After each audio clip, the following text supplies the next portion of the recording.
you want to multiply with 2 or 3-digit numbers, you should use area models. For example, 14 times 6. First thing you want to do is to draw 2 boxes. 1, 2. We're going to put our 6 over here and break up our 14 up here into 10 plus 4. Now all we have to do is multiply inside each box. 6 times 10 is 60, and 6 times 4 is 24.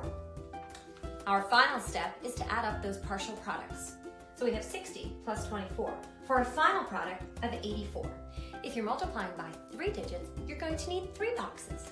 We put our factor 6 over here, and we break up 231 into 200 plus 30 plus 1.